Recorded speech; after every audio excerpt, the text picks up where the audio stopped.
Welcome back students, આપ સૌનું આપણી યુટ્યુબ ચેનલમાં હાર્દિક સ્વાગત છે. વિદ્યાર્થી મિત્રો, આપણે બોર્ડ એક્ઝામ 2024ની તૈયારીના ભાગરૂપે ધોરણ 10 વિષય વિજ્ઞાનમાં આપણે પાછલા 4 વર્ષમાં જે બોર્ડની પરીક્ષામાં પૂછાયેલા પ્રશ્નો છે એની એક યાદી આપણે આ વિડીયોમાં જોવાના છીએ, જેમાં આપણે પ્રકરણ નંબર 4 કાર્બન અને તેના સંયોજનો. આ પ્રશ્નો જોવાથી તમને એક ફાયદો એ થશે કે બોર્ડનું એક વલણ રહેલું છે કે રિપીટેડ ક્વેશ્ચન વધારે પૂછતા નથી. તો જો તમને એ પ્રશ્નો ખબર પડી જાય કે આ બોર્ડમાં પૂછાયેલા પ્રશ્નો છે, તો તમારે એના સિવાયના પ્રશ્નો પર વધારે ફોકસ કરવાનું તમને ખબર પડી જાય.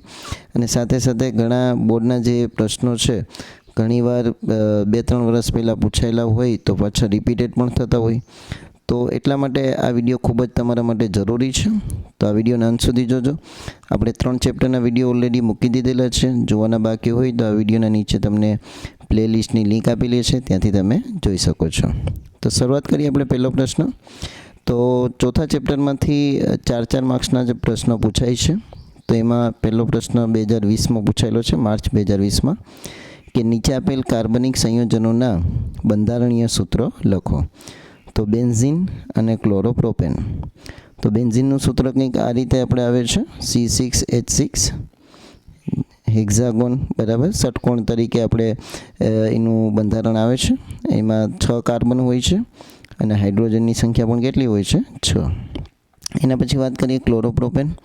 તો ક્લોરોપ્રોપેનનું પણ કંઈક આ રીતે હોય છે. પ્રોપેન એટલે શું હશે? કેટલા કાર્બન હશે? CH3 CH2 CH3 Cl. તો ક્લોરો એટલે કે ક્લોરીન જોડાશે અને CH3, બરાબર, CH2 આવશે, કેમ કે અહીંયા આપણે ઓલરેડી અહીંયા એક બંધ છે, બીજા 2 હાઇડ્રોજનના બંધ અને એક ક્લોરીન સાથે બંધ. તો આ રીતે ક્લોરોપ્રોપેનનું આ સૂત્ર થઈ ગયું બંધારણીય. એના પછી તમને જો બીજો પ્રશ્ન એમાં આપેલો છે કે એસ્ટરીકરણ પ્રક્રિયા સમીકરણ સહિત વર્ણવો. તો જે આપણે એક એસ્ટર નામનો પદાર્થ છે એ જે બને છે એ પ્રક્રિયાને શું કહેવાય છે? એસ્ટરીકરણ પ્રક્રિયા. એના પછી મે 2021માં પૂછાયેલો પ્રશ્ન, જે વારંવાર ઘણીવાર રિપીટેડ થયેલો છે, કે સાબુ અને પ્રક્ષાલકોમાં રહેલા ક્રિયાશીલ આયનિક સમૂહ જણાવી સાબુની સફાઈ ક્રિયાની ક્રિયાવિધિ સમજાવો. એના પછી ત્રીજો પ્રશ્ન, જે તમારા માટે મોસ્ટ એમ્પી છે, પૂછાયેલો નથી, જેમ કે નીચે દર્શાવેલ સંયોજનોનું અણુસૂત્ર લખી ઇલેક્ટ્રોન બિંદુ રચના દર્શાવો, ઇથેન અને ઇથેનોઇક એસિડ. એના પછી ચોથો પ્રશ્ન છે, જે માર્ચ 2022માં પૂછાયેલો છે, સમઘટકો એટલે શું? બ્યુટેન અને પેન્ટેનના સમઘટકો દોરો. તો આ પ્રશ્ન આવી શકે એમ છે.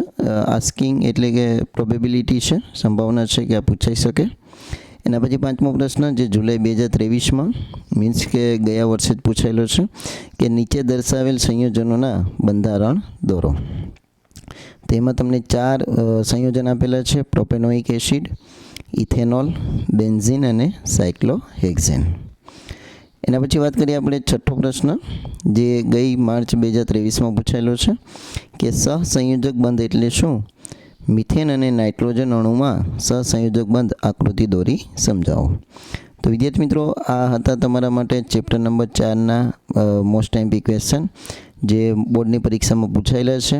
તેનાથી તમે તાગ મેળવી શકો કે હવે આપણે ચોથા ચેપ્ટરમાંથી કયા પ્રશ્નો પર વધારે ફોકસ કરવું અને કયા પ્રશ્નો પર ઓછું ફોકસ કરવું.